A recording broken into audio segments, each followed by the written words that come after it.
to the Clock and Talk podcast. Thank you for listening. Thank you for downloading. You can follow us at @clockand_talk on Twitter. I'm your host, Tez. You can get me at Gooner Tez. Each and every week I'm joined by two lads who love football like me, and they seem to spread their knowledge on this podcast, and whether they're right or wrong, well, you know, that's I'll let you decide that. So let's welcome Tony. How are you, mate? Yeah, I'm good, thanks. Still, my voice is a bit tender from the weekend and shouting at Arsenal players mainly. So if I sound funny, blame that. And I mean, Tez says imparting our knowledge on you. I think knowledge is a very loose word when it comes to me. I wouldn't say it's knowledge. I'd say imparting my nonsense on you. But if you enjoy it, you enjoy it. And Schwinn, how are you, buddy?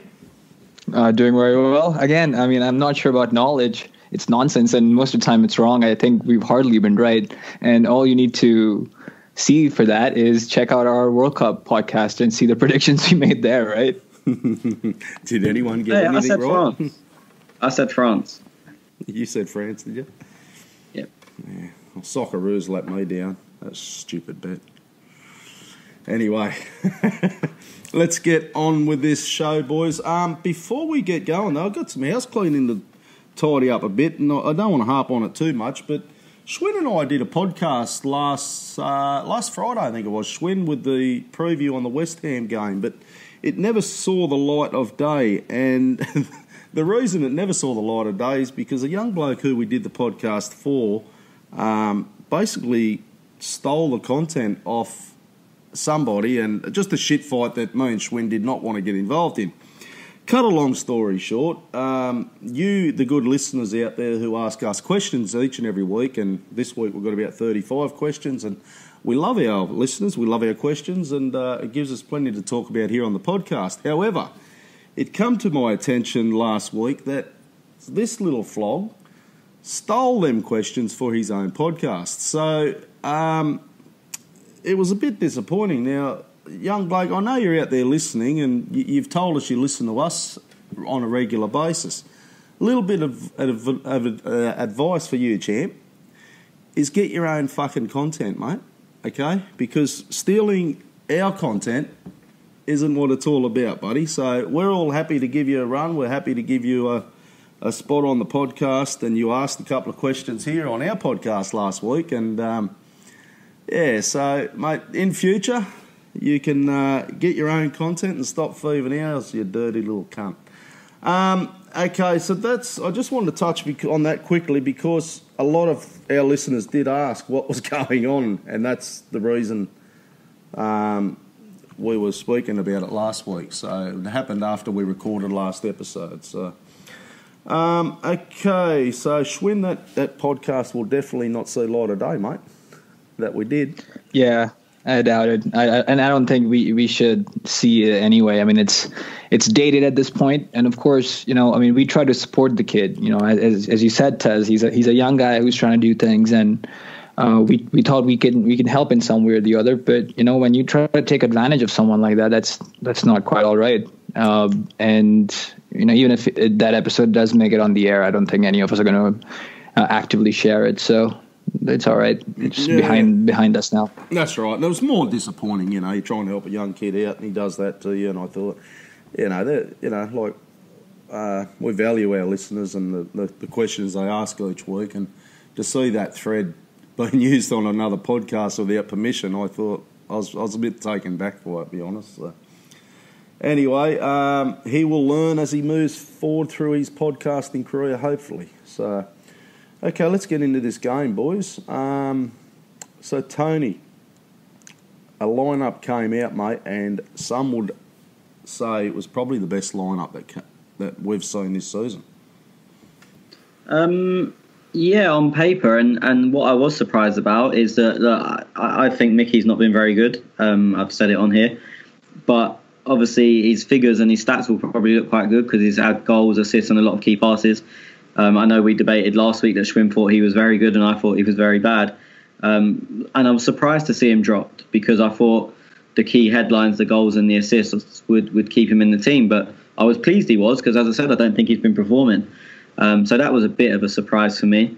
But beyond that, yeah, it was probably the best we've seen. I think our best 11 is probably that, but Guendouzi out and Torreira in, and maybe a slight change in the roles, as in I'd have Ramsey a little bit deeper, which he did play a lot of the time yesterday, and it allowed Ozil to tuck in. But I think that's probably very close to what is our best 11. Mm-hmm. My only other criticism, we might get in a bit later with Czech. I at some point, I'm not saying Leno is going to be a better goalkeeper or better, with the ball at his feet and stuff, but at some point I think he's going to get his chance. I've seen during the week that he's happy to wait, and he knows he's going to get his chance. So I wonder whether he comes in the Europa League, he 10 out of 10 performance, and all of a sudden we see Czech not starting and Leno starting. So that'll be one that time will tell, I suppose, on that one. Schwinn, your thoughts on the lineup? Similar. I wasn't expecting Mkhitaryan to be dropped, and yes, we disagreed on what sort of an impact he's had, and for me, he's someone who stands out as one of the better performers. I agree that he had a very tough time against Chelsea, particularly those 30 minutes that Tony spoke about. But I also thought that he's been bright in certain moments, and I was not expecting him to be dropped. I was also not expecting Aaron Ramsey and Mesut Ozil to start together, since we've seen that Emery likes to play one or the other in that number 10 role. So it was something different. We can tell that the manager is trying some different things, week in, week out. Good to see Lacazette start finally with Aubameyang, something the fans have been shouting out for. And obviously that's something that was pivotal for us to get the 3 points. Aubameyang's goal saw some good interplay, and of course Lacazette helped us get that winner. So good lineup, good performance. I also liked how we got back after losing our lead twice.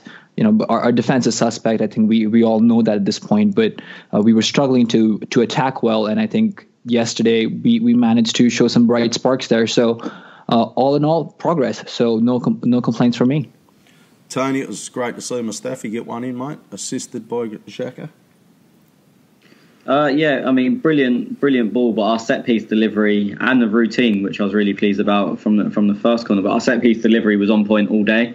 Whoever took them, Ozil took a few, Xhaka took a few, and the set piece delivery was very good. And to be honest, I thought Mustafi had an excellent game at both ends of the pitch. I know we've conceded 2 goals, but you can't put the blame on him for either of them or anywhere near him.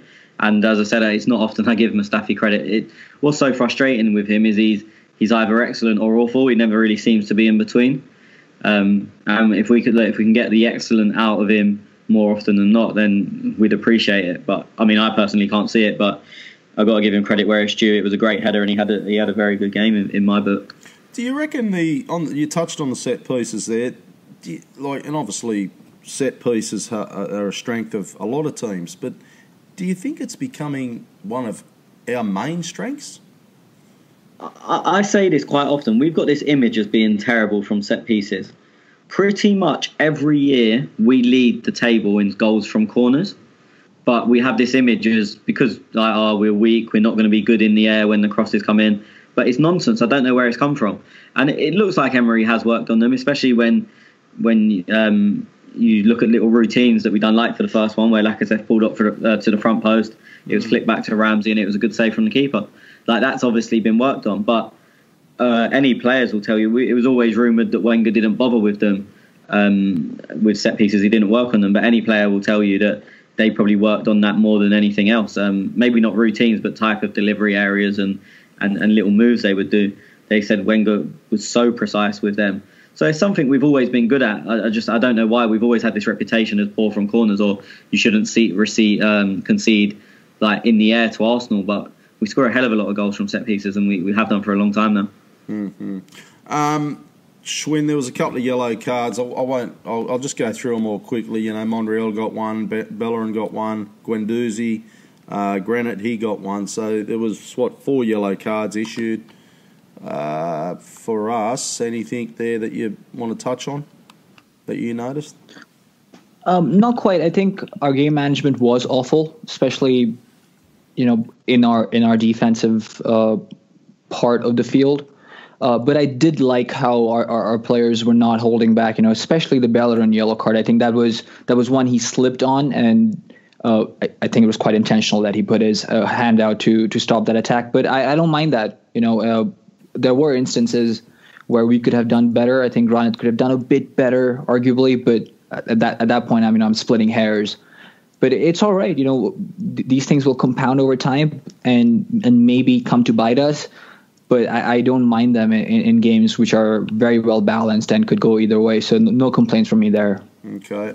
So we're just going through. So obviously we went up, and then there was the goal from Cardiff. They then got one on just before half time. Now we're going to touch on this a bit later. In the live callers, which we've already recorded before we done this bit because that's just the way we do it. But anyway, we'll just go quickly on that first goal. Obviously, it was a poor pass by Granit. I seen it a little bit different to you boys, but then thinking about it now, I'm going to watch it back again. Schwinn, you did say Guendouzi was an option there as well. I thought so. I mean, at that moment, I thought that was the pass to play, not just because he was closer, but, if you notice, if you pull up that frame, you'll notice there was a Cardiff player that was closer to Bellerin than to Guendouzi. And I appreciate the idea that Granit had, because there was, tons of space for him to hit. And if he had hit the space instead of trying to find his man in Bellerin, I think we could have gone on an attack. But, I questioned whether there was a need for that with 30 minutes to go or 30 seconds to go before half. And, it just so happens, which is very unfortunate with Granit, that, he makes one or two mistakes in a game and one of them gets punished and severely. I'm looking at some stats from yesterday. He had 120 touches, 86% pass accuracy, 6 out of 7 long balls completed, 7 duels won, 2 fouls won, 2 interceptions, 3 key passes, and 1 assist. Now, that's a top game, right? Oh, absolutely. But it just so happens... But every Arsenal fan will look at that one mistake, and as Tony will probably agree on, every Arsenal fan will touch on that one mistake, and that'll be what leads the headlines in the papers. Perhaps, and for good reason. I mean, there are reasons why he deserves criticism there, but in that moment, and not necessarily on his overall performance. I thought he was very important, again, kept us ticking and also contributed, in terms of that first goal. But, you live and learn, and it's just fortunate for us not to lose points against a weak Cardiff side that really did give us a challenge. So, you learn from these tough situations, and I'm sure he will as well. Okay. Tony, just quickly, mate, Aubameyang, Lacazette, Schwinn touched on it earlier. They've got to start every game now, haven't they? Together. Well, for me, and this is probably going to be a bit controversial, it's a bit of a yes and no, because I don't think they can start with Aubameyang on the left. It does. Aubameyang is not in the game, and he's the type of player that isn't in the game a lot anyway, but then will score, which is what he done yesterday. But we can't basically be playing with 10 men all the time, especially again once we start playing better teams. For me personally, I think we need to find a way to get them both up front. I completely agree they both need to play because they offer very different skill sets which complement each other perfectly. But for me, Aubameyang on the left, I mean, like yesterday, I thought he was poor, but he got his goal, which is what he does, and that's fine. But that's fine if he's doing that as a striker. For me, as a left winger, you want more. You say controversy. I almost agree with you because I looked and I thought, how can I say it? He wasn't missing because that's the wrong word. But I looked and thought, where was ineffective. He was ineffective. Yeah, I want him more in the play up front, like you say. So I think if he can get them both up top, and it wasn't his fault. He was just over in the left. He can't. That's where he was. That was his position. Yeah, I mean, look, he relies on his pace and standing on the last man and breaking in behind. But the two issues with that, you can't really do that when you're on the left because you have to get involved in the defensive side of the game more. And the second problem is even if it does work and he gets in behind, he's not running at goal. He's running down the channel. So it's still not as dangerous as it should be. So for me, as I said, I think you've got to get them both in, but not sacrificing him on the left. And I think for our best spells of the game was probably when Ozil tucked in, Ramsey dropped a couple of yards deeper, and Aubameyang tucked in a lot more. I mean, if you look at Aubameyang's goal, they were both pretty central. There was, I think, I'm not sure, I didn't look properly at the replay, but even for Lacazette's goal, I think Aubameyang was a lot narrower than he had been previously in the game, which gave the defenders something else to think about. So for me, I would prefer him much narrower, them two playing close together and working on their interplay, because Lacazette's not the quickest. We know that. But Aubameyang is. Aubameyang's hold-up really isn't very good, but Lacazette's is excellent. For me, that's his best aspect, is his hold-up. So I think they've got everything between them, and if you play them together, it could be a really brilliant partnership. And they obviously seem to get on, which always helps. Oh yeah, just during the week, you see the videos coming out and the little celebrations, and I think these guys are really enjoying life at Arsenal, and I'm liking it. Yeah. You mentioned his name, Ozil. Look, I've been critical here on the podcast about Ozil, as everybody knows, but I didn't think he was that bad as what people were saying.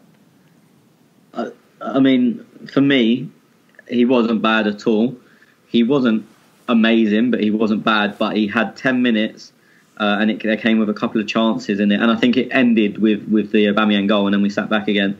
But he had 10 minutes where he was completely unplayable. He was picking the ball up everywhere. He threaded a couple of balls through. One, he made a ridiculous turn about 30 yards out and then fed it wide to, I think, Lacazette out on the right. And then there was another ball he zipped through into Ramsey in the area, and Ramsey's first touch wasn't the best, but the ball didn't even look like it was on. So nothing came of it, but the passes were there, and he was finding space and he was dictating the tempo. But it was only 10 minutes, and then we went back on the back foot. But I mean, for me, he was nowhere near bad. He wasn't like, for me, that's a kind of 7 performance. Like, yeah, he's not gonna be the headline, but as I said, as I will say later, because I can tell into the future, I've seen people say he was missing in action, which for me, that's just verging on you don't like him, so you're going to say a negative point. Like, there was a guy sitting next to me in the ground, I think he was South American, he was foreign in, I think it was his first away game. That doesn't mean my opinion's better than his. Yep. But he obviously just had an agenda against Ozil. No matter what Ozil done, it was terrible. No matter, regardless. So, even that corner where Ramsey had the shot where Lacazette flicked it, he was moaning because Ozil played the corner along the ground. It was at that level. Yeah, and I think a lot of the people who are criticising him are literally on that level where they just want to criticise him, so they'll find something. He's the scapegoat at the moment. Yeah.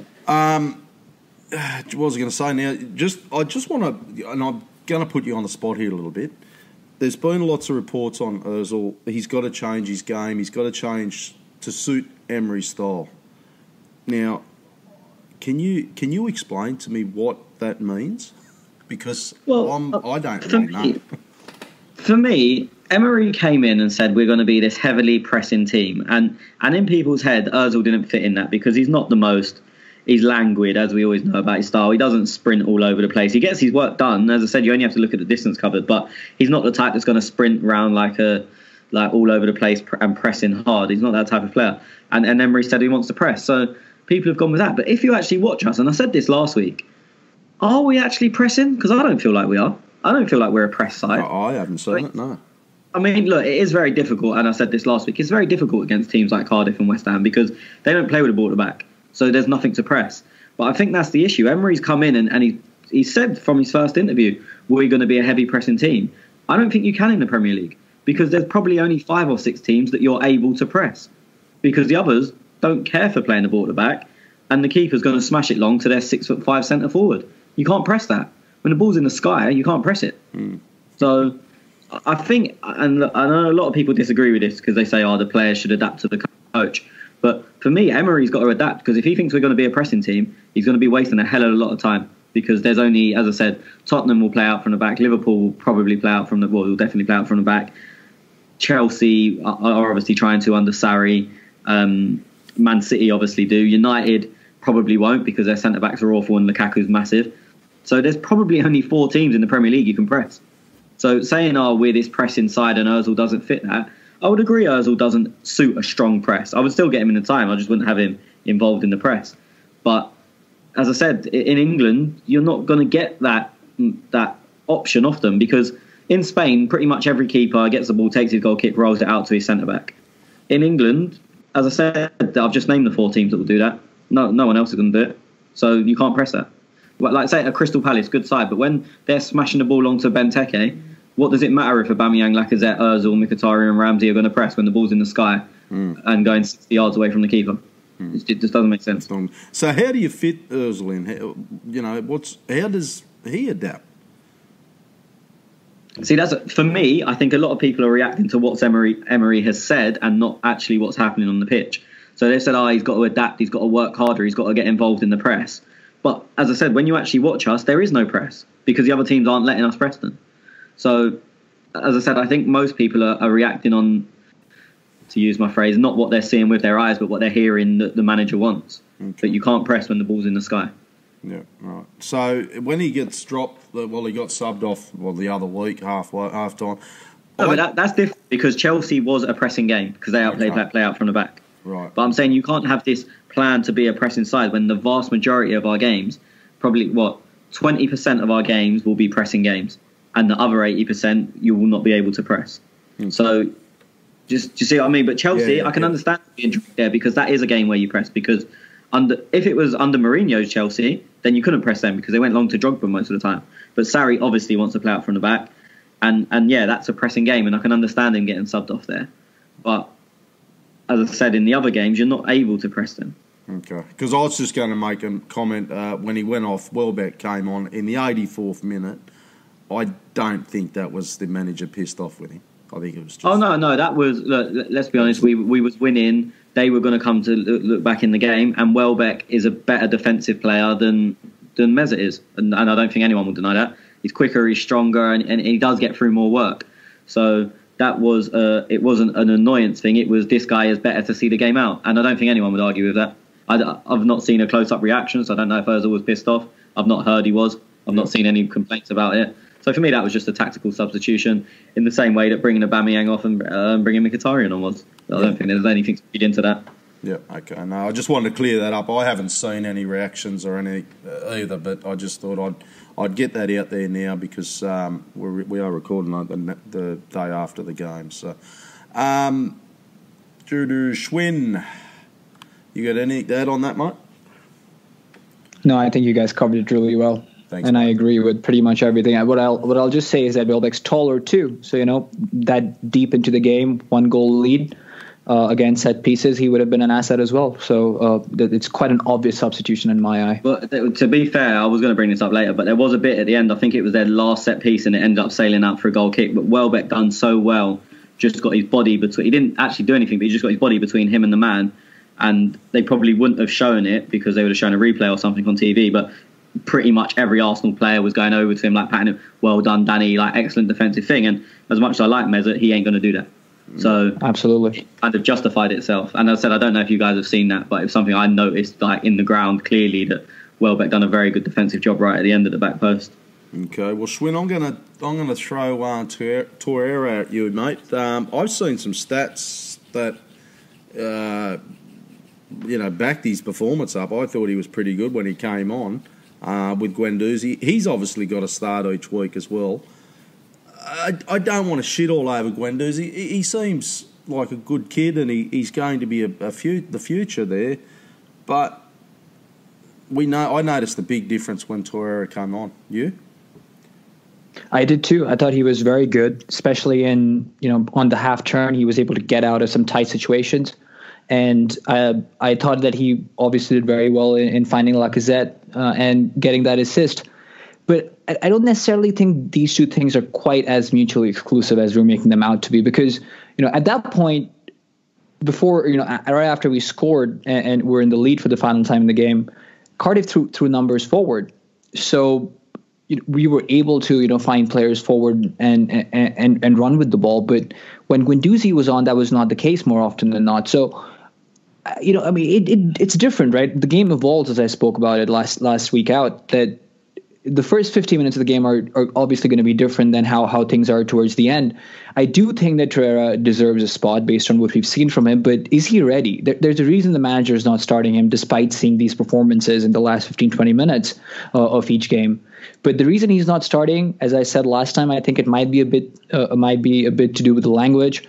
And I'm not quite sure if he's ready in that aspect. Starting a game is very different because that's when you're controlling a game, as opposed to coming on as a sub when you're supposed to impact the game. So I think it's easier to come off the bench in that regard, slowly ease him in. We saw Arsene did this with many players, even with the likes of an Alexis Sanchez, who was obviously raring to go. And I think this is the same sort of man management that Emery is employing here. And to be honest, I'm okay with that. Till the time the manager deems him ready to start, I think it's fine for us to see Guendouzi in the park, get him some time because we know he's going to be important in some of the cup games, maybe not the Europa League, but definitely in the domestic cup games. So he didn't have the brightest of games yesterday, but you don't expect every player, irrespective of age. I'm not dragging in the age here. Irrespective of age, we don't expect every player to have a perfect game or a very good game every time. Sometimes you struggle, and I thought that was just one of the things we saw from Guendouzi yesterday. Mm-hmm. No, I agree with everything you said there. Now, just on Guendouzi, and I'll get both your thoughts here because I may get fucking smashed here.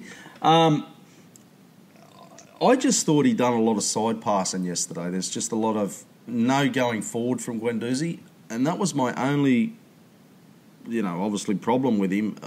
What do you boys think of him? Like, I'd almost say like a younger version of El Nani. Tony? I think that's a bit harsh, but what I will say, if he is playing these safe passes, what his strength is, and I think this is where we've got to look at it a bit differently, is he always wants the ball. So when we're being heavily pressed at the back, he will come and he'll take the ball under pressure. And then he may only play a 2-yard sideways ball or a 10-yard sideways ball, but it's relieving the pressure. It's anti-press, which is a massive part of it should be a massive part of our game at the moment. And he is very good anti-press because he always wants the ball and he usually looks after it quite well. I can't ever really remember him being dispossessed yesterday. So it's not eye-catching. And to be honest, I'm not sure if that's a job that warrants a starting place, if I'm honest. I don't think it does, to be honest. But I see what he does, and I know where you're coming from in that it does look like he gets the ball and he passes it 5 yards to his left, 5 yards to his right.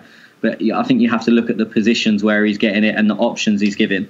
Like for me, there's no doubt that Granit has a 10 times better range of passing, but Granit doesn't want the ball. We've always said Granit back to goal is terrible. Yeah, and he doesn't want that pressure. Whereas Guendouzi will take it. So if he can invite all the pressure to him and then just knock it off 10 yards to Xhaka, now Xhaka's got space that he wouldn't previously have had because Guendouzi's taken all the pressure for him.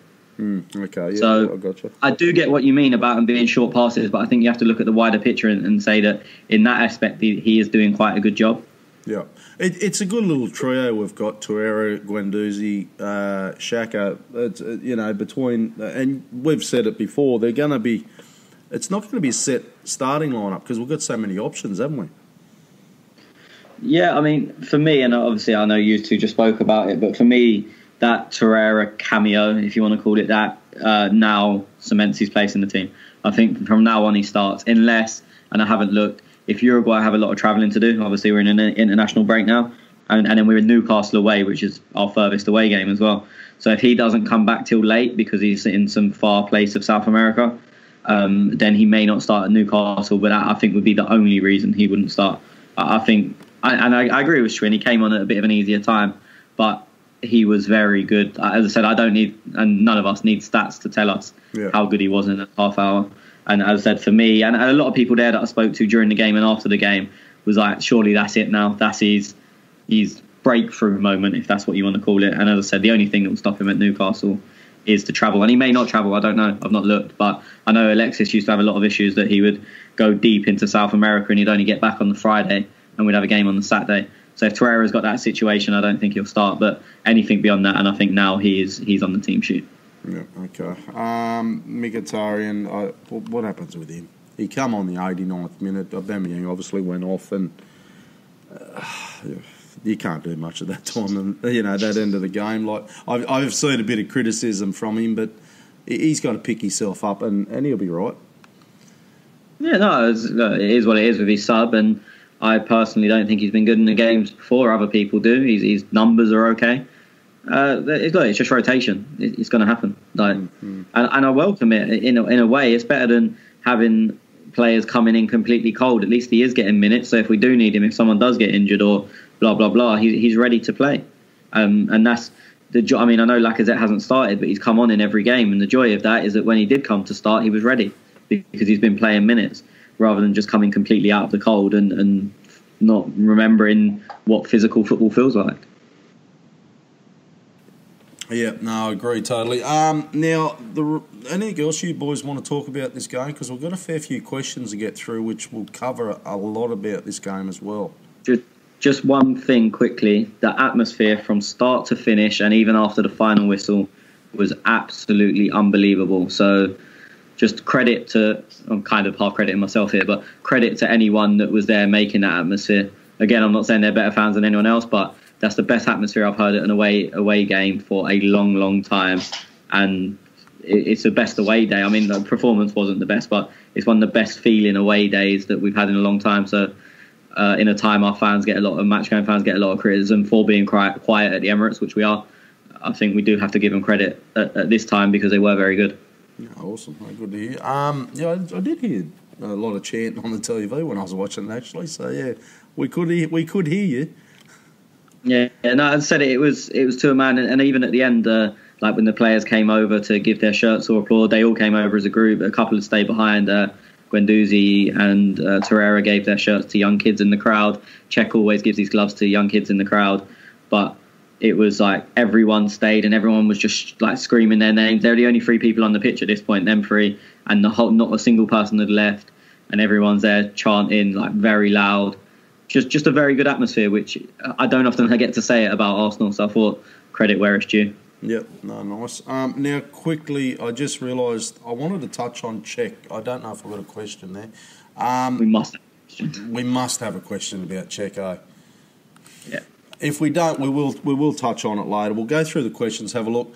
Now, Schwinn, I just want to go to you quickly, mate. Europa League, we did the draw, and there was this thing about Mkhitaryan can't travel to a certain place. Yeah, that seems to be the case. I mean, we have Karabakh in our group, of course, and from people who are well aware of political relations of the area, they would know that Armenia and Azerbaijan don't necessarily get along together. There's a particular region which is on the eastern border of Armenia that is under dispute for I think since the Soviet Union fell, if I'm not wrong. I think it's called Nagorno-Karabakh. And their Armenians are not allowed to enter Azerbaijan. So I wonder what UEFA is going to do about that, since the final is also scheduled in Baku, which is in Azerbaijan. And, of course, the final is, quite a while away from now. But it can be a real issue, depending on injuries, depending on availability of players. I don't know what sort of precedent UEFA has set when it's come to stuff like this. I noticed during the draw that Russian and Ukrainian clubs were not in the same pots, which was, again, they're towing the political line there. So it's not necessarily them going head on with political issues.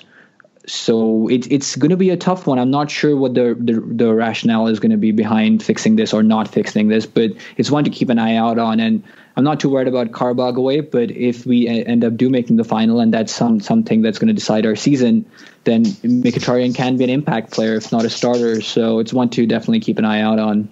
Yep. And thoughts on the group, mate? We should win that pretty comfortable. We should. I mean, Sporting is in there, along with Karabakh and Boruskla. I think that's the name of the Ukrainian club we're going to be facing. So it seems like a decent group, a bit of competition in there, a bit of traveling in there, of course. So it's not going to be, a walk in the park, because these teams are going to try and get as much as they want. But it should give us an opportunity to rest some key players, depending on who we're playing. I think we play Everton one game off the back of one of our Europa League games. And then we also have either Liverpool or Tottenham. I think Tottenham is the one that we play again after a fourth game away from home. So a couple of, tough fixtures in there, relatively speaking. So maybe you get some rotation in there in terms of players like Aubameyang and Mesut Ozil and give some younger players a run out during those games. Yeah, nice. Tony, you got the passport ready, mate? You travelling? I think I'm probably only going to go to Lisbon. I mean, Ukraine doesn't sound like a barrel of laughs. And sorry to all our Ukraine listeners. yeah, no offense, it just doesn't sound great to me. And Baku's meant to be really good, but probably only Lisbon. Not decided yet. I'll have tickets to them all, but whether I actually travel is a different matter. You're like me and Schwinn, pretty confident on the group stage, mate? Yeah, I mean, we should get 9 points at home, and then you only really need a draw away to win the group in one draw in 3 games. So I would expect to win the group. He said he's going to rotate, which is brilliant. And I mean, but if you look at what's rotating with, like at the moment, the rotation would still be Leno, Lichtsteiner, Holding, Mavropanos. Left backs are maybe a bit of an issue at the moment, but it would be one of Kolasinac and Maitland-Niles if they're back in time. You get the likes of El Neni, maybe probably Guendouzi if Torreira has forced his way into the team by then. So it's not like we're going to be going with a useless bunch of players. The rotation team is still more than strong enough. Who's going to play up top on these games? Welbs, I would guess. I'd guess Welbs. Yeah, okay. He's only ever really going to be a sub in he's going to be on the bench every week in the proper games, first team games. So I'd imagine this is a chance to say go on, or he might even play from the left and play Eddie up top, depending on how good Eddie looks in training. So you never know. We might see a bit of Smith Rowe. We never know, but I mean, it's still going to be a strong. It's not like a rotation team that's like the Carling Cup teams of old when everyone was 17. It's going to be still a strong rotation team. And just to go on Schwinn's point. I think it's Liverpool after the match day 4, and it's at home, and all of our games after are in London. After Europa League games are in London, except for Southampton away, which is only about 50 miles. So in a way, at least we haven't got any travelling after Europa League games. Like, obviously, we've got to travel back, but then we haven't got to get back and then go a long distance. So each and every week we're joined by a couple of listeners. You can do that and get involved at clockend_talk, and the link's in our bio, and you can join us on Skype as Maddie has done. How are you, Maddie? Hey, hi guys. I'm good. Thanks. How are you? Yeah, good, mate. Good. What do you think of the game yesterday? It was good. Actually, even though we conceded a couple of goals, but still, I was always optimistic that we will score more because I felt our attacking intents was very good. Again, yes, we made some. I know you will hate it, but it was unnecessary from Xhaka for first goal to give the ball away. But it was good, important that we fought really hard.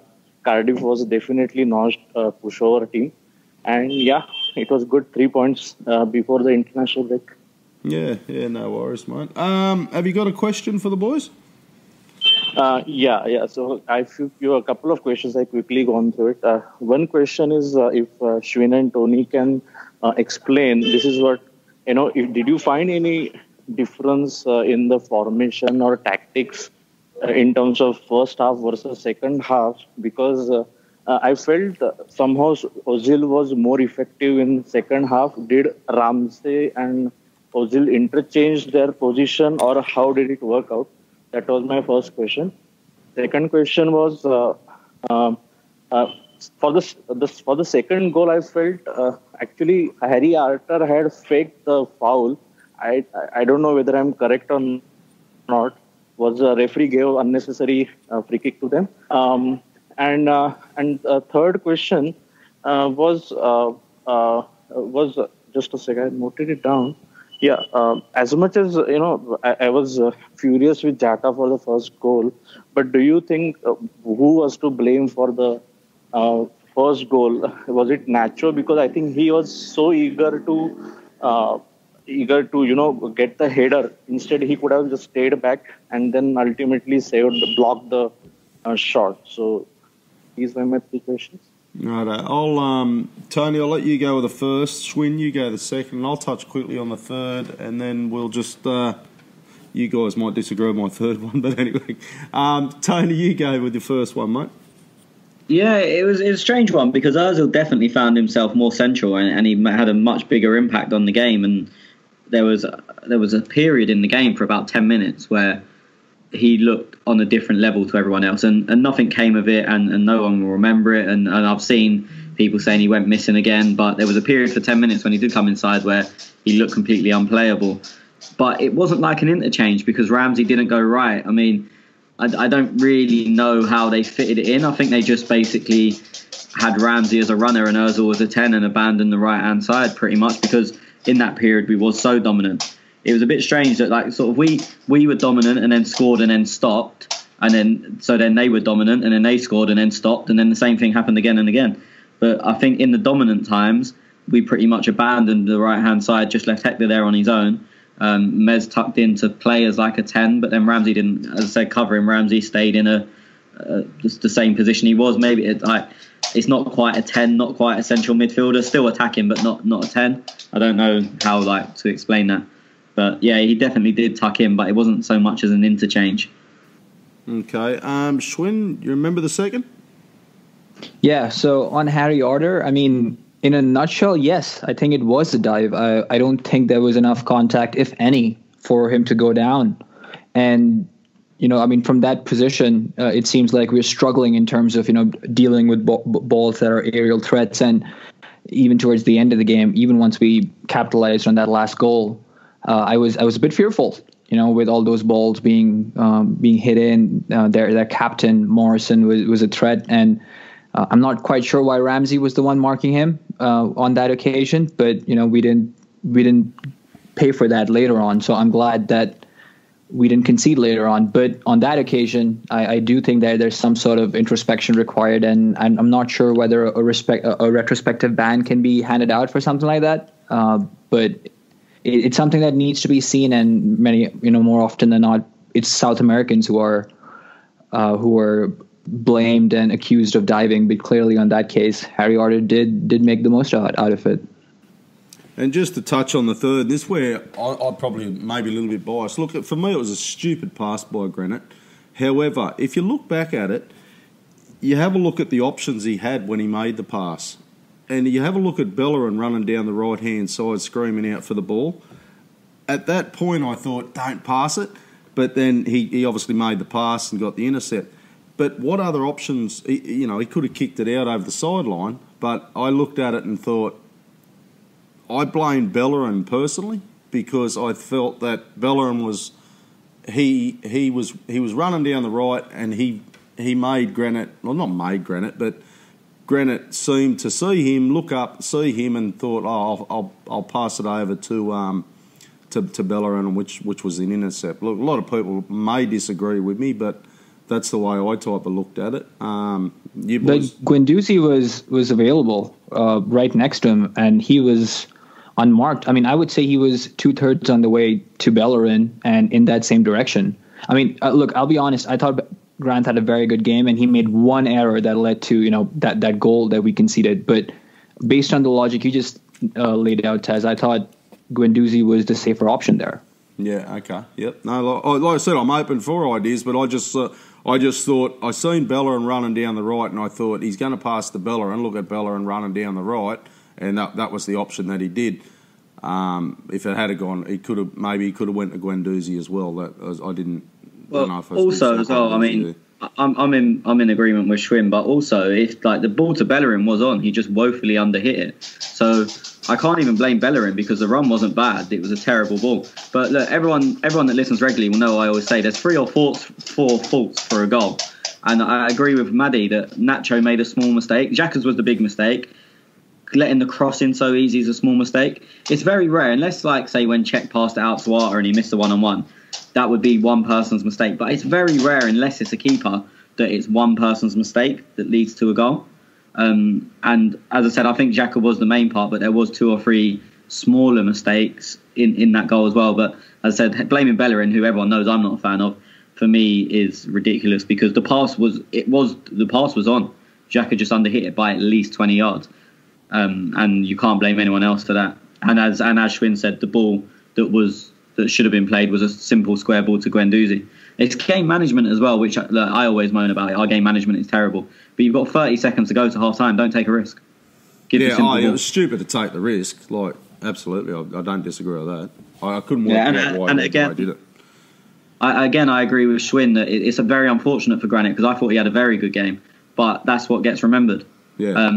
In the same way as when I was just talking about Ozil, because he didn't get an assist, everyone will go, he went missing again, which is bollocks.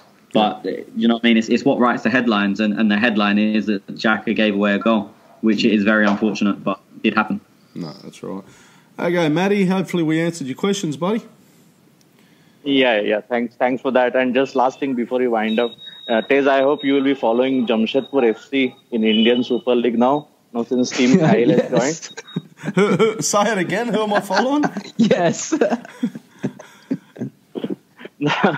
So Team Kyle has joined Jamshedpur FC from Indian Super League. So I believe you will be following it now closely. When's that on? I think it's starting in mid-September, I believe. No, I'll have a look at it then. I'll have to have a squizzy, mate. You keep us updated on it though, eh? Yeah. No worries. I don't get much of that over here, mate. I'm BN Sport may pick it up or something, but I don't remember seeing it on BN Sport last season. So if BN Sport pick it up, mate, I'll watch anything, buddy. Yeah, okay, thanks, guys. Good on you, mate. Thanks for the call, champ. Yeah. See you, mate. Yeah, thanks. Bye.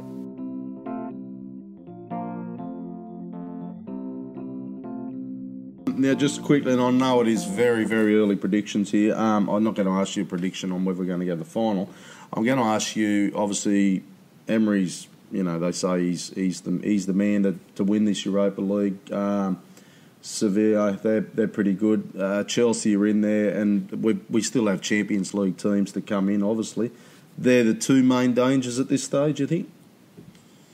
Odds-wise, us and Chelsea are the two favourites. I'm not particularly fearful of Sevilla, but then Man United fans wouldn't have been last season and they knocked them out of the Champions League, so maybe that's probably a bit foolish of me. But you have to wait and see who comes down, in my opinion, because you never know. Look, last season Atletico Madrid came down and won it, and there was a couple of other good sides that came down. The Red Bull side from Germany, as Schwinn likes to call them, came down last year.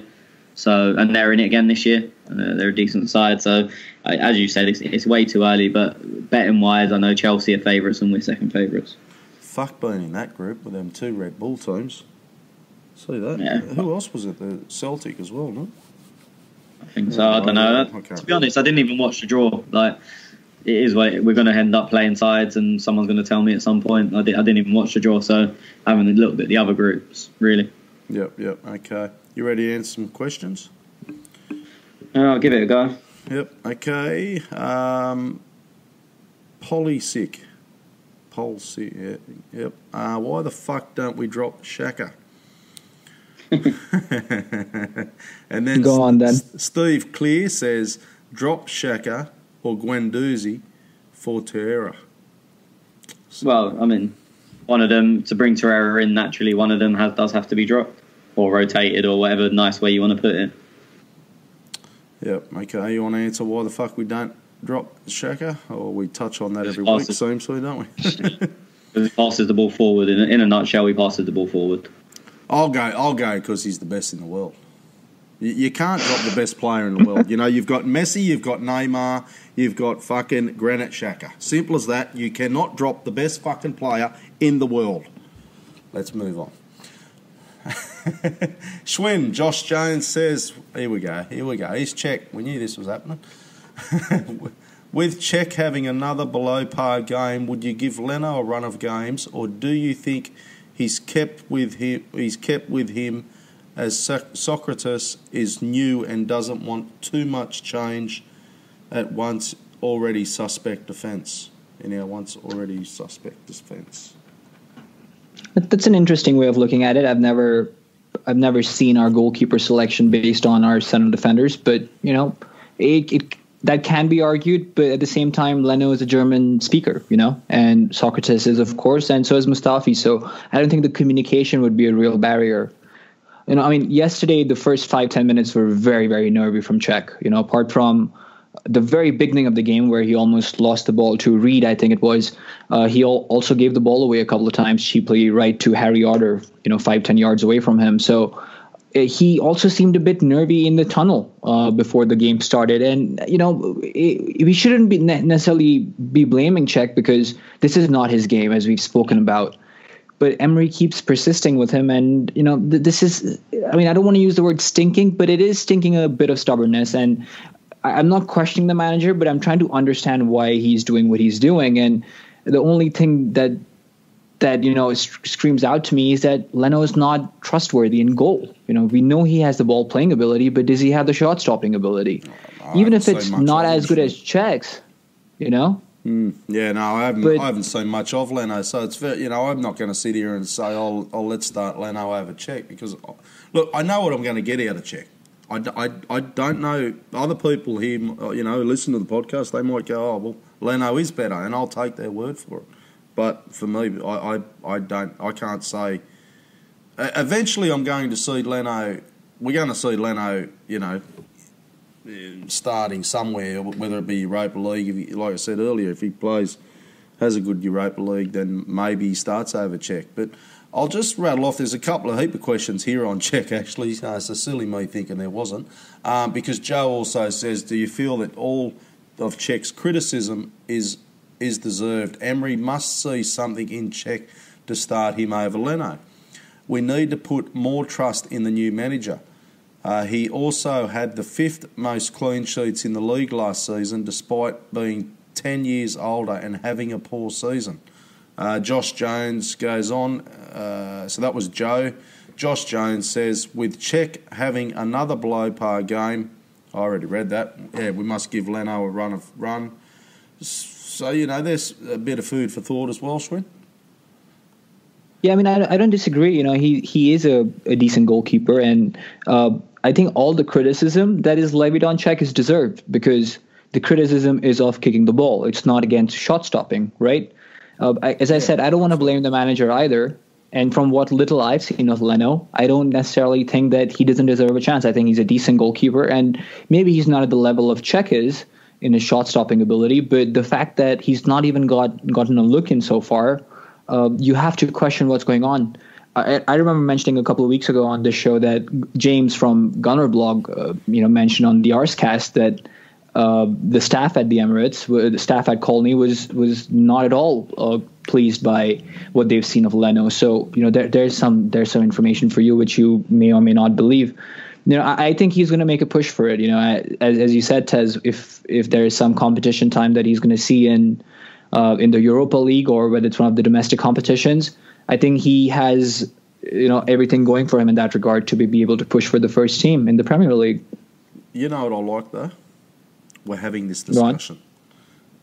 We wouldn't be having this discussion if it was a spooner.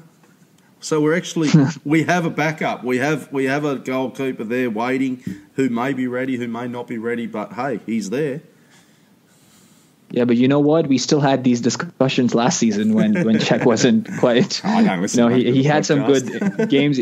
No, but I remember we had some discussions whether after a Europa League game or something when Ospina had a blinder. Yeah. Then we'd considered it. But Czech, for all his faults, was decent last season, especially against some of the big teams, the Chelseas and not the cities, but maybe some of the other ones. But when you expect him to play the ball out like that, then 30 seconds into the game and he's making mistakes, and that's when he's not cut out for it. And it's week in, week out. So I'm going to keep a keen eye out on our domestic competitions and the Europa League to see how Leno performs. Yeah, I will be too. Tony, I'd love your thoughts on this one. Yeah, I think we're stuck between a rock and a hard place because our defence is so leaky that we're going to face a lot of shots. And Czech has been not perfect, but I mean, you can't label fault for any of the goals we've conceded. He's made some very good saves already this season. So he protects that aspect, but can't play out from the back. Whereas Leno's slightly the other way around. He's much better playing out from the back, but isn't as good a shot stopper. So you've got to sacrifice one or the other. And you can imagine, okay, we may play out from the back better, but then we concede in a lot more of the shots we're having against us. And we're having the number of shots against us in games at the moment is crazy. I don't know about after yesterday, but before yesterday, Czech had made the most saves in the league. So that tells you about the number of shots we're facing. So I think they really are stuck in between a rock and a hard place. I'm not buying that they don't rate Leno. I'm just, as I said, we've got two faults, and one keeper fixes one and one keeper fixes the other. Obviously, the ideal is a hybrid of the two, but that's what City paid £40 million for Ederson for. And that's why Oblak would cost you 80 million. That's why De Gea would be almost priceless. Like, as I said, we need something that we can't afford, and we've got someone that caters for both, but for each problem, but no one that caters for both. And so I can't see. I don't know if he's going to bite the bullet at some point and change it. I don't know, because as I said, in terms of just keeping, I think Czech's been faultless. I worry at some stage that when we're playing a Manchester City, a Liverpool, and he makes them silly mistakes with the feet at the ball, that's when he's really but they're the sides that you also need to make the most saves against. So I agree. Yeah, I know. So you know what I'm saying? As I said, both sides are covered. Like there's arguments to say that he kept us in the City game for a lot longer than we should have been. He still made them mistakes with the ball at his feet, and I'm not trying to deny that. But you can imagine. So if Leno would have been in goal in theory, we would have played out better from the back, but we maybe would have been 3-0 down at half time instead of 1-0 down, and then the game's finished. Yeah. Because as I said, Czech, one save he made from Laporte was an absolute joke. Like I said, it's difficult because no one covers both of our problems. You worry about them games. I, to be honest, worry more about the other games when the team's only going to have one chance, and if he fucks up and gives it, like against the Cardiff, if Arta puts them 1-0 up yesterday, that's a completely different game. In the big games, at least you can semi-rely on him to save the ball. Okay, MAA Gunner. Tony, winning every game against teams out of the top four bring us to 84 points. That surely puts us in the top four. Would the team be looking at the games this way? Would teams be looking at the games this way? I don't know if they do. I say this all the time. I've been banging this drum for years. Everyone worries about, he doesn't do well against this, like against the away to the big sides. But that's 4 or 5 games. Win the rest of them, and them games don't matter. Maybe they matter in a title chase, but let's be honest, that's not where we are. So, as I said, I don't know if clubs do, but I've been saying this for years, so I completely agree with him. Who's the teams outside the top? Who's the teams inside the top four, I should say, though? No, I mean, I assume he means... There's going to be 6 of them, isn't there? Yeah, so I assume he means top 6. So, but if you lose sort of 5 teams away, then you've still got 33 other games to play. If you win all of them, I know that would mean beating them all at home, but that's 99 points. That guarantees you the league. Oh, okay. I know, again, look, it's an ideal world and that isn't going to happen, but see what I'm saying? Everyone focuses on the big away games. It's similar with the criticism of Ozil. He doesn't turn up in the big away games. If he is shit in all 5 of them, but excellent in all the rest, I'll take it. Okay. Like people put so much value on them games, and I don't really... Look, it's nice to say you beat them teams, you get a bit of one-upmanship, but for me, it's not important. You win the league over a season, not over one afternoon at Anfield or Old Trafford or the Etihad or the toilet bowl. They're the games that get the most attention, you know. Of course. But I mean, as I said, as fans, it feels like sometimes, and I know they don't, and I'm being facetious, but it feels like sometimes fans would rather beat Tottenham away and then lose the next 3 against West Ham, Southampton, and Palace or whatever. Whereas for me, I'd think if someone said, do you know what I mean? I'd rather have the 9 points than the 3. I'd rather lose to Tottenham and win the other 3. And I'm sure most people would, but sometimes the attitudes aren't like that. Yep, okay. The RC fella, Schwinn, disappointed that Mickey, Bellerin combo wasn't utilised today. I feel they've been working really well together in the final third, creating chances with the cutbacks into the box with Ozil today. Bellerin had to revert to passing back inside, which does little. Thoughts? I mean, I have a lot of complaints with Bellerin, and you know, I mean, yesterday I can't remember a single instance where he took someone on. It's again, he's being played into space, or if he's been playing behind, he's all right. And to be fair to him, he was involved in probably our best move, which obviously didn't materialize into a goal. I think Aaron Ramsey could have just, lunged at that ball and try to get his head on it. There was some intricate play in the build-up between Mesut Ozil, Lacazette, and eventually a ball to Bellerin. But again, he was played into space. He was played in behind, and he played in a decent ball. But every time he has a man in front of him, he's just unable to make any use of the ball. you can't possibly, base that on Mkhitaryan missing. Bellerin should be able to perform the way he wants without necessarily having a partner without whom he's unable to. And I agree, he has been better when Mickey's there, but it's the same complaint I've had from him even then. If we hadn't won yesterday and if we haven't gotten the result, then maybe I could say that Mkhitaryan deserved a place to start, but that doesn't excuse Bellerin's inability to take a man on. Okay. Hakon Larsson, Tony, is the first goal more a defensive problem? I don't think Xhaka should get all the blame. Some of it... Yeah. Sorry? No, I was going to answer. I didn't know there was more. Go on, carry on. Yeah, sorry. I don't think Xhaka should get all the blame. Some of it, yes, because it was transition and the first half is almost over. But we actually have many players behind the ball, and when the cross comes in, we are in balance. Yeah, so obviously I touched on this when we were speaking to Maddie on the live callers earlier, that as I said, most goals, unless it's a huge error like Czech passing out to Arter and he scored, there's 2 or 3 small mistakes that you can blame. And Xhaka's was the first of them, but as I said, the fullback had all the time in the world to cross it. No one got over to him. Whether you blame Ozil, I don't know. Ozil was on that side, but he wasn't there. Guendouzi got across there a lot of times and he wasn't there. Hector didn't come out to him. So I'm not sure what one of them you can put a small blame on, but there is one there. Nacho overcommitted. Our shaping at the back was poor.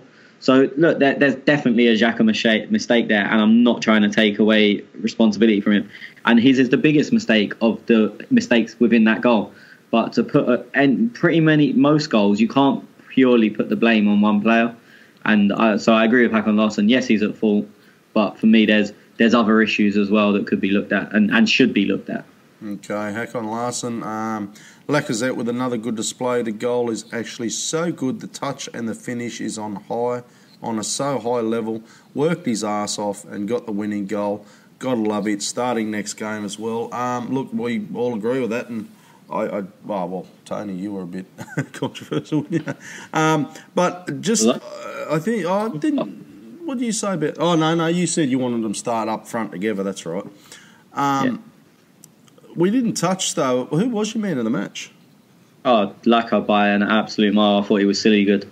He's done everything right. As I said, me and Shwin were just talking off air, and I said that I just wish he was a little bit quicker, but his performance was excellent. And if he had that extra yard of pace, he would have got 3 or 4 yesterday. Obviously, he hit the post. He had one run in behind where he just wasn't quick enough. But he was very, very good yesterday. Yeah, no, agree. Shwin, you obviously agree. Yeah, no disagreements there. Yeah. Okay. So we're all agree. Hakon Larsson. Okay. Vish says, Shwin, why don't the central midfielders or fullbacks avail themselves to receive the ball from Czech? Make themselves available, I think he means. Yeah, okay. We see Sockie and Mustafi going wide, seem to hold their positions. Man City do it best if there is no space to pass. Edison hoofs it long to Aguero. I mean, it's just the way we set up. We split our center backs, and of course that means that our fullbacks go higher. It seemed like in the midweek, there were some videos that were coming out, bits and pieces from the training where Czech was shown practicing, some of his ball playing abilities, whether that was on the ground or from his weak foot, those dinks over the first line of defense of the opposition. And when the game is on and the pressure is on, then he seemed to lack that yesterday. Look, this will come with time. Of course, as Vish said, Man City do it best, but at the same time, they have Ederson who can find a dime from 30, 40, 50 yards out. Czech doesn't have that. He just kicks it long and hopes someone will be in the area. On the other hand, Ederson picks out space, in a very accurate manner. Leno, on the other hand, we might see, develop that sort of ability and employ that. I mean, there's a lot of questions around this, and of course, we don't have all the answers to it, but I think what we need with these things is time and see how these things pan out, because we all know Czech doesn't have the ability to do that, and it's just a matter of how long Emery persists with him. Okay. Tony Utkash. Going back... Hotkash. Thanks, Schwinn. Going back to what Emery said when he joined about winning 5-4, do you prefer winning 1-0 or 3-2? What does that mean for someone like Bellerin? Personally, I prefer 3-0, but apparently that is not an option with the players and the system we're playing. I say this all the time because when I come out of games, people will message me and say, "Oh, good game though."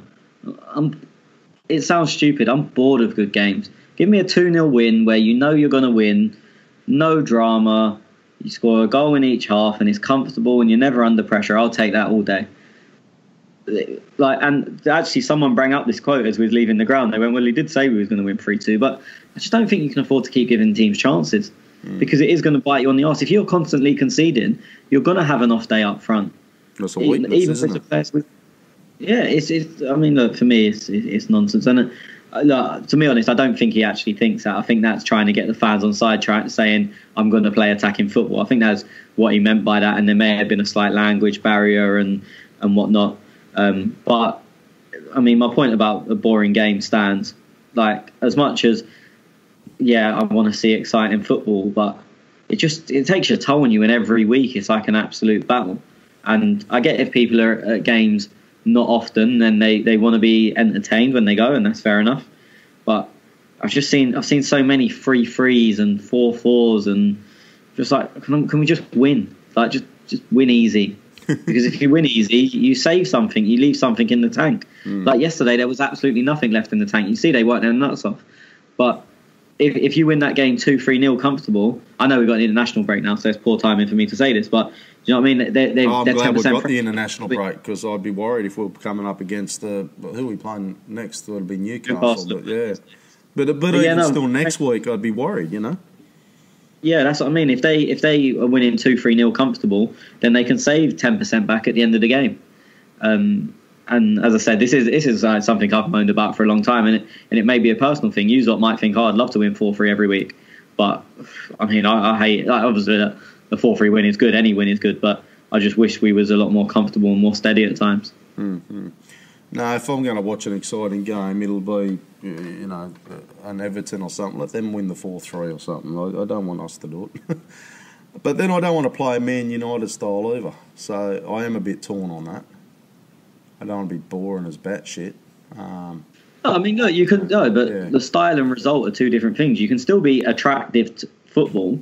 Yeah. I mean, look, this is a bad weekend because Liverpool struggled a bit. I know they won, but look at Liverpool-West Ham first game of the season. They won 4-0, so it's still exciting. Yeah. But they wasn't in a constant battle and they were constantly worried. Like, the game was just won and they could take their foot off the gas if they needed to. They brought some players on. Daniel Sturridge came on and scored. Whereas if that game's a 2-1 battle, he doesn't come on. Or a 1-1 battle. Do you know what I mean? So it's give yourself more of a chance to rotate. I'm not saying it has to be boring. I'm just saying I wish that it was a bit less eventful. Yeah. No, fair enough. Now, each match game, obviously, Savvy looks after our Twitter account, and he's I'm coming to you, Schwinn. So he put up and he does it because Tony's usually at the games. I'm too lazy, and Schwinn's sitting on the fence thinking about life.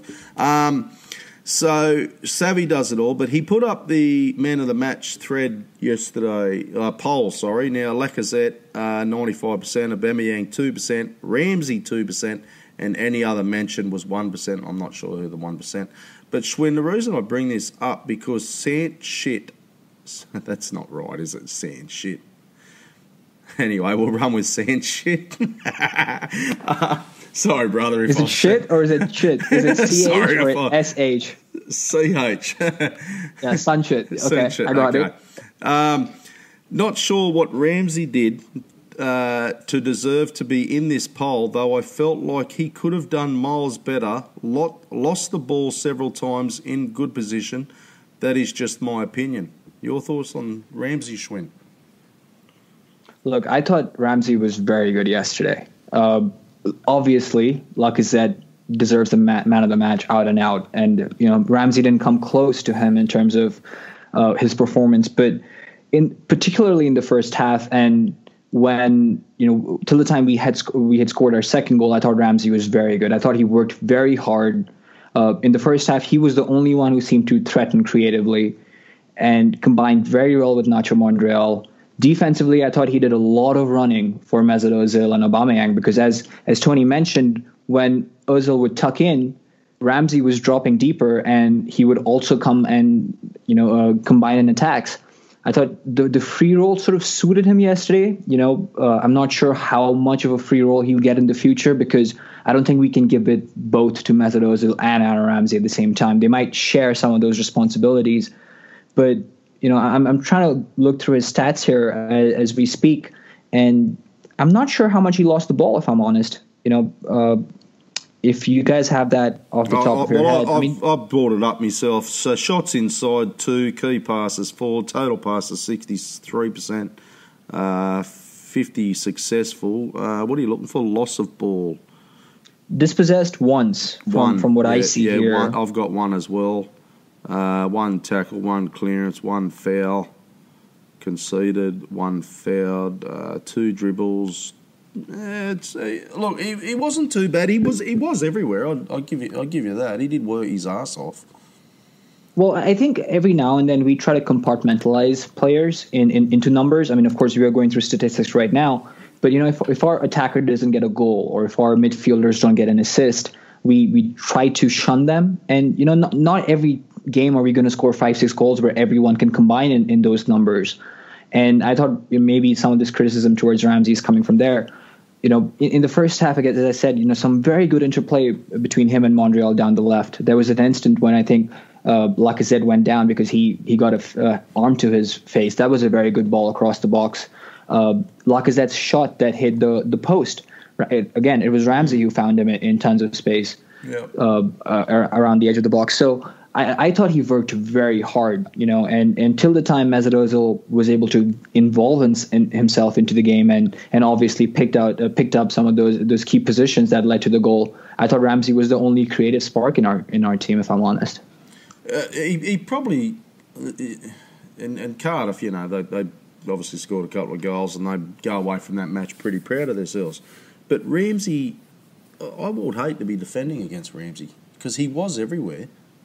Thinking about it. Yeah, I mean, look, he's got an elite engine. 2-3 seasons ago, I mean, every season he's in the top 5 in terms of distance covered, and if he's fit, then he obviously plays a lot of games. He was at fault to an extent for, I think it was the second goal, if I'm not mistaken, where he was on Morrison, which, I mean, tactically that's suicidal. Why would you place Aaron Ramsey on covered to their number one aerial threat? But that's not his fault. That's the team not putting the right man on Morrison there. But he's an absolute elite player in terms of his engine. We can doubt some of his ability because a few too many touches of the but things he does well and things he does that keep you ticking, not losing the ball, those balls, those nicks and flicks around a defender that's charging you down, that set you in stride. He did that 3-4 times yesterday when he just got to the ball and a second earlier than the opposition who was chasing him down, and that sets you up to run at players. And I thought he did that very, very well yesterday. Hard to disagree. Tony, you the same thoughts or you different? I thought he was good. I wouldn't have had him in a list for man in a match, but then my list would have been Lacazette, and to be honest, my friend who I was with, who I go to most games with, he thought Ramsey was very good.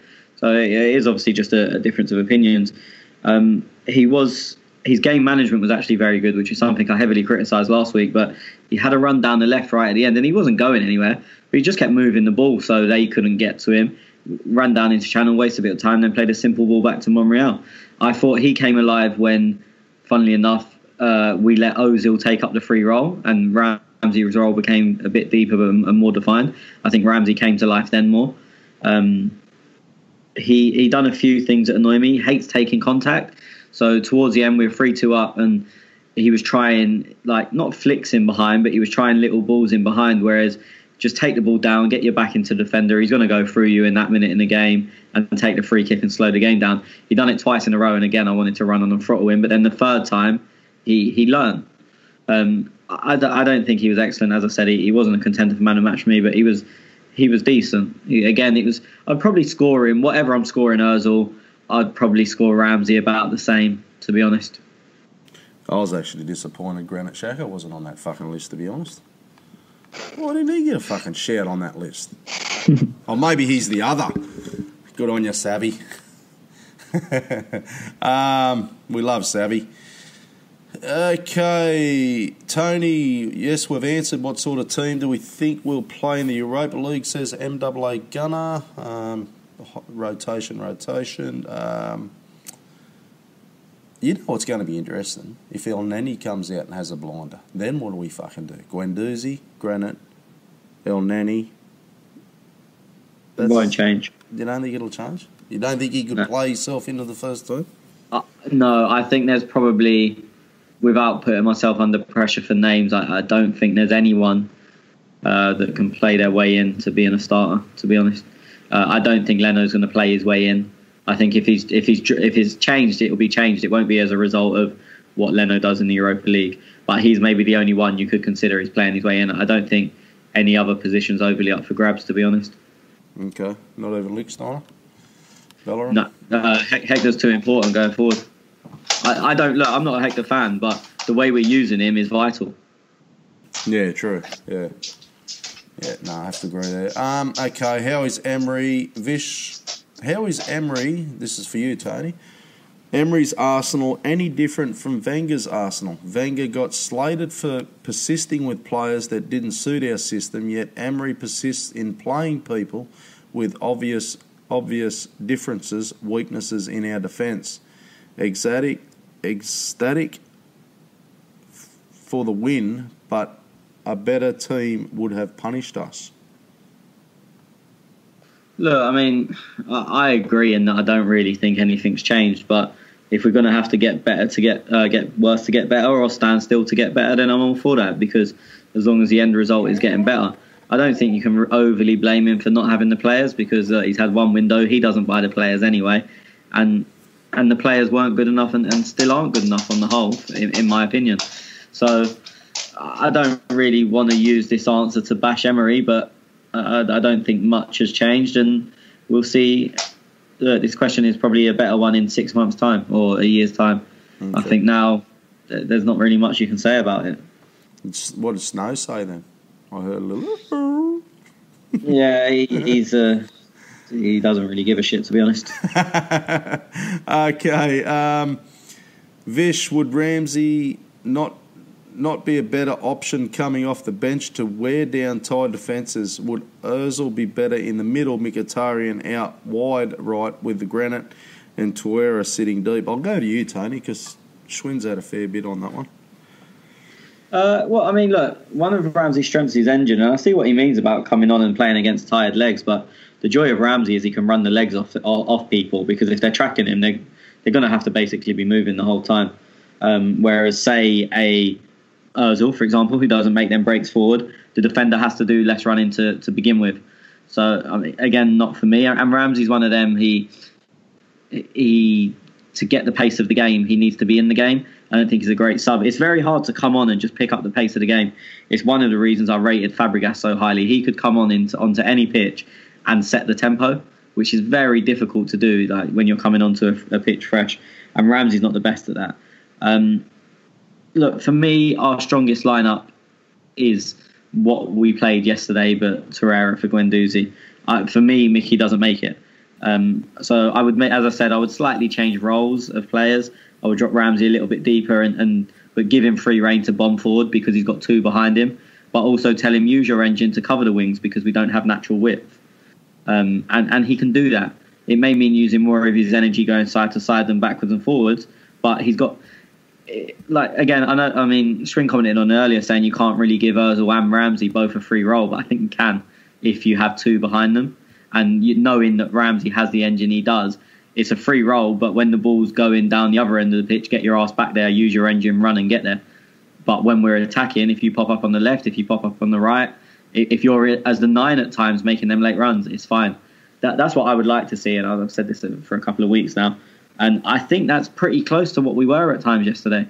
As I said, Ozil drifted in, Ramsey freed up a bit, and Aubameyang tucked in. And I think a lot of yesterday, when we were good, we played how I wanted us to play.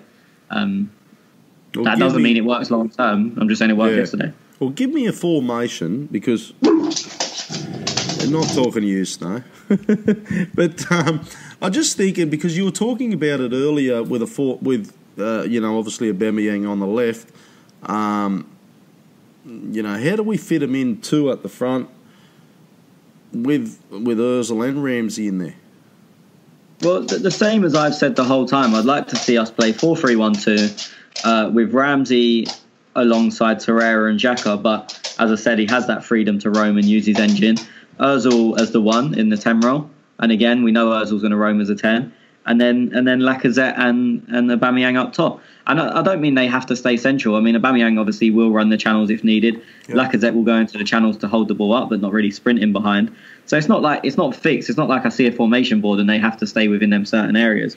But for me, that's how it would work. And as I said, I think a lot of yesterday, that's how we played. But once Ozil started drifting in, Ramsey was a bit deeper, but in the middle of the pitch, but still ahead of Torreira and Xhaka. And Aubameyang came in 10 yards from the left, and Lacazette stayed up front. And I think a lot of our attacking play yesterday, that's the system we tried to use. I'd say probably in the second half. In the first half, I think it was a lot more rigid. I was just thinking, I have not seen one question or one mention of Kolasinac all season. Well, he's been out for it. He's out for 8 weeks. There's no point. Oh, okay. He's injured, is he? Yeah, he got injured in the Chelsea game, I believe. He was one of the pre-season friendly, the Chelsea pre-season friendly, which was the second last one. Okay, I wasn't aware of that. That's why. Okay, I was just thinking it was just a name that I haven't heard of for ages. Or what was? Yeah, no, I think it was 8 weeks. That's why obviously when there was rumours of Danny Welbeck being used at left back, as I said, I've explained previously why that happened, but it was because Monreal and Kolasinac were both injured at that time. Okay, yep. Okay, Schwinn, the RC fella, trust us to let Cardiff score their first 2 EPL goals against us. It's further proof of how bad we are defending. 8 goals shipped in 4 games, aside from Xhaka's poor pass leading to the first goal, is to blame for the 2 goals simply down to poor teamwork. Also, somebody else did mention that, Hakon Larsen, Cardiff without a goal in the first 3 rounds. It was written in the stars that they would score against us. Yeah, of course, that had to be against us, and I think it was Ward who scored the second goal, it was his first goal in Cardiff colours, if I'm not something milestone for him in terms of his club career at Cardiff. So of course, Arsenal is that team against who you get over the hump, but we struggled in set pieces, right?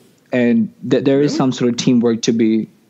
Well, defensively, I mean, of course, we didn't really win the first ball a whole lot, but that was sort of expected because we didn't have the height and the build to challenge every Cardiff player. What bothered me, especially in that second goal and some of the other instances, was the second ball. A lot of our players were caught on their heels. I think the second goal we conceded, only Nacho was the one who was trying to get a ball in before Ward got his head to it. And Nacho was not very close to him. I think Guendouzi was close by, so was Granit Xhaka, and so were our central defenders, both Socrates and Mustafi, and all 4 of them were caught on the heels. These reverse balls or these second balls, I thought we were a bit slow to react to, and you don't expect that throughout the game. You expect someone of the leaders in there, whether that's Cech or Socrates or someone to give their teammates an earful, and that was very, very disappointing to see. I'm just glad we didn't buckle down at the very end, because it did seem like Cardiff were pushing us and they were winning those free kicks in key areas from where they could fling a ball in. But we are defensively vulnerable. I don't think that's a secret. And as I said at the top of this podcast, that I was just happy to see that we got our attacking pace picked up and we were able to score more goals than we conceded on the day. Okay, I'm just going to rattle through a couple of questions, boys, because we've touched on just about all these subjects, but if you think that you want to add anything, Tony, Even or Schwinn, just shout out, boys. So Sultan, what does Czech need to do to get dropped? At this rate, even if he scores an own goal, he will probably start the next game. Ooh, that is a bit harsh. I just as Tony said before, I think look, you've got Leno, who can obviously play the ball at his feet. You've got Czech, who's a good shot stopper. What do you do? Chris Palmer, who is more qualified to link the defence and the attack, Ramsey or Ozil? Neither seem to be doing a great job in this system. Tony, anything there? I mean, look, to be honest, it's Xhaka's job, and that's probably the thing he does well. There is obviously a lot of flaws, but that's one of the things he does well. I've said this a million times, I don't want Ozil linking the defence and the attack, because that means he's coming deep. And when he does do that, he does a decent job of it, but everyone moans he's not getting assists anymore. Or he's not doing this, he's not doing that. So, and Ramsey's not a link player in terms of possession with his ball. He's a link in terms that he does the run in between the two. So, I mean, for me, and it looks like Torreira will be able to pick a pass. So it looks like that hopefully Xhaka and Torreira can split that responsibility if they're both on the pitch, or whatever one is on the pitch, that's their role. Yeah. Cosman Butar, who would you drop to accommodate Torreira? Guendouzi. Schwinn? Yep. Guendouzi. Fuck, you boys are lucky you didn't say Granite. It wouldn't be a podcast next week. Well, it's not going to be anyway. Okay. Shri. There were a couple of times I noticed Ramsey tracking back and covering for Aubameyang and Ozil on the wings while they tucked in more centrally. Did any of you guys notice that? If you did, exactly what I said earlier. Exactly what I said earlier. Ozil drifted in. Ramsey sat maybe 5 yards deeper and then used his engine to cover the flanks that were abandoned. And Aubameyang tucked in, so it made it more of a two up front. And that's what I've been saying the whole time, is how I would like to see us play. Okay. I mean, it's a lot of work for Ramsey, but if anyone can get through it, it's him. And if not, then you find a replacement for him in the 75th or 80th minute. Is that the way the manager's set up, you reckon? They've told him this is the way I want it done? It seemed like a clear change in the second half. As I said, it just seemed like Ozil was not done anything wrong, but wasn't in the game. And then all of a sudden, he was like, everything was involved Ozil. And then, as I said, Aubameyang had clearly tucked in a tiny... I wouldn't say he was central, but he was at least 10 yards more in field than he was previously in the game. So whether it was something that was said at half-time or whatever it was, but to me, it looked like a clear change. Yep. Chris Palmer, surprisingly surprised by Torreira's distribution. Not a question. I just liked it. Yeah, I agree. I think he was really good. And you boys agreed too, didn't you? Yep. Jonas82. Yep. Is this the best lineup we can put out at the moment? Well, you've got, depending on Torreira, I'd imagine, coming back from international break, as Tony said earlier. MAA Gunner, how do you think Alexis Sanchez would have fit into Emery's plans? Who's going to tackle that one, boys? I don't know. Does Emery need a dog nonce in his team? I mean, he'd fit really well if we were looking for a dog nonce, but I don't think we are. What if, eh? Sanchez, I'll be honest. I was actually talking to my friends about Alexis this weekend, and the Alexis we see now is not the Alexis we saw at Arsenal 2-3 years ago. That Alexis fitted in any team. Yeah. This one is not as sharp, he's not as quick, and he's just not as effective. And I genuinely, and people can think I'm being bitter all they want, I don't think this Alexis, he would probably still get in the team, but I don't think he would fit in the team. Whereas the Alexis of, as I said, 2-3 years ago, would start every week in pretty much any team. Mm-hmm. Justin, do you think here we go, Tony, hostile crowds play a factor in our bad away performances? No, not really, because last year we were shit everywhere, and not everyone's hostile. And if it were the case, you'd always lose at the same grounds. I don't know why it is that we're bad away from home. And to be honest, this season we've had a win away from home and we've had a narrow loss against Chelsea. So maybe something's turned the corner there, but I don't think the crowd has a major factor to play in that, if I'm honest. Okay, Glenn says, what does Torreira need to do to start? Well, he just What he did yesterday. I think he's done it, hasn't he? Yeah. Czech just focus on shot stopping. Surely it's time for Leno. So Glenn's calling for Leno. I'm just gonna. I think with Leno, and look, I hope he comes in and he has an amazing time shot stopping. But for me, I think at the moment it's just the grass is greener, and when he starts playing out from the back, like, well, everyone will start applauding. But then when he's not saving the shots check well, it's like, oh well, what do we do now? We've already called for this other geezer to be put out, and now we've replaced him with. Do you know what I mean? It's a very tough decision. I don't think there's a right and wrong one, to be honest. Because, as I said, it's just two very different skill sets. And is Leno that bad? Like the way people are saying, he can't save the ball for his life. That bad. Yeah. He's not that bad. But Czech is a. I know people don't really like to give Czech a lot of credit, but he is a top draw shot stopper. He's a very big man. Well, he's the best in the league a few years back, wasn't he? Yeah, I mean, look, he's a very big man. He gets down very well as well, which is unusual for big keepers. They're usually not the most agile, and he, for some reason, is. So I'm not saying Leno's awful, but he isn't as good a shot stopper as Chet. Okay. Chris Palmer, do you think there has been instructions from the coach for a more clinical, I don't know what he's saying here. He's basically fouls. We saw loads more today, and it's actually quite refreshing. I've been moaning about this since time again, but at least since we started the podcast. I mean, look, this is another issue. So Granit yesterday got his booking for breaking up an attack. Brilliant. Like, for me, brilliant. Done exactly the right thing. I've seen people moan, Granit got booked again, shock horror, blah, blah, blah. Yeah. So it's what do you want? Like, I agree. Like, so the question, clearly, he agrees that we should be making these fouls. But then other people, it depends who's making the fouls. Because when Granit does it, it's, fucking idiot, got booked again, can't be trusted. When, I don't know, Ramsey does it, it's, brilliant, well done. For me, it's brilliant, well done, whoever. When Hector's handball, they were away down the left. Brilliant, well done, Hector, take the booking. And as I said, I don't like Hector, but you've got to give him credit for doing that. But people seem to pick and choose when they want players to be more cynical, which is nonsense. You either are or you're not. Not even pick and choose when, pick and choose who, which is the problem. There's obviously a right time and a wrong time, but it's the player that seems to be the problem. There wasn't any yellow cards that I remember yesterday, and then I went, oh, fuck, that was stupid by the player. Yeah, no, I agree. But I'd say Granit's was like a bit of a swipe, but I moaned about Ramsey against West Ham where he half tried to take someone down and didn't get away with it. And I always think, make sure you do it. If you're going to get the booking anyway, so fucking make sure. Don't leave any doubt if this geezer's going to end up on the floor. Make him be on the floor. If you have to jump on his back, I don't care. If you're going to take the booking, do it.